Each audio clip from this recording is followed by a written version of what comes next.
नमस्कार दोस्तों, आइए आज संविधान के भाग 2 को समझने का प्रयास करते हैं। संविधान के भाग 2 में नागरिकता के बारे में बात कही गई है, यानी कि यदि कोई भारत की नागरिकता लेना चाहता है तो उसे सामान्यतः 5 तरीकों से नागरिकता मिल सकती है। इसमें पहला तरीका है जन्म के द्वारा, यानी कि यदि कोई भारत में जन्म लेता है तो वह सामान्यतः भारत का नागरिक होगा, और इसके लिए एक शर्त यह है कि उसके माता या पिता में से कोई एक भारत का नागरिक हो। दूसरा तरीका यह है कि वंश के द्वारा, यानी कि कोई नागरिक भारत के बाहर जन्म लेता है तो उसे भारत की नागरिकता के लिए उसके माता या पिता किसी एक का भारतीय नागरिक होना जरूरी है। तीसरा तरीका जिसमें कि रजिस्ट्रेशन यानी कि पंजीयन के द्वारा नागरिकता प्राप्त की जा सकती है, यानी कोई नागरिक भारत में 7 साल से रह रहा हो तो उसे एक आवेदन के द्वारा भारत सरकार में आवेदन देना होगा और वहां से भारत सरकार के द्वारा वेरीफाई होने के बाद उस नागरिक बना दिया जाएगा।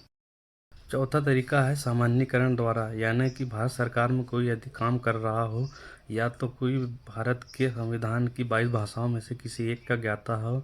तो उसे भारत सरकार एक रजिस्ट्रेशन के द्वारा और वेरिफिकेशन के द्वारा नागरिकता दे सकता है। पांचवा तरीका है कि भारत यदि कोई क्षेत्र अर्जित करता है, यानी कि मौजूदा क्षेत्र के अलावा भारत कोई नया क्षेत्र अर्जित करता है, जैसे कि पीओके की अभी बात चल रही है, तो यदि भारत उसको अर्जित करता है तो वहाँ के नागरिकों की जो नागरिकता है वो भारतीय हो जाएगी अर्जन के बाद में। दोस्तों, अब नागरिकता समाप्ति की बात करें तो पहला तरीका यह है कि यदि कोई नागरिक अपनी स्वेच्छा से नागरिकता त्यागना चाहे तो आवेदन देकर भारत सरकार से अपनी नागरिकता त्याग सकता है। इसका दूसरा तरीका है बर्खास्तगी,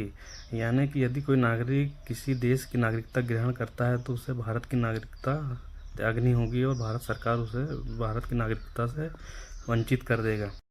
तीसरा तरीका यह है कि उसे भारतीय नागरिकता से वंचित करना है, यानी कि उसे भारत सरकार के द्वारा उसके गलत तरीके से नागरिकता प्राप्त की गई हो या उसके खिलाफ किसी देशद्रोह का मामला हो या शत्रु देश का कोई नागरिक भारत की नागरिकता ले ली हो तो उसे भारत सरकार द्वारा नागरिकता से वंचित किया जा सकता है। धन्यवाद।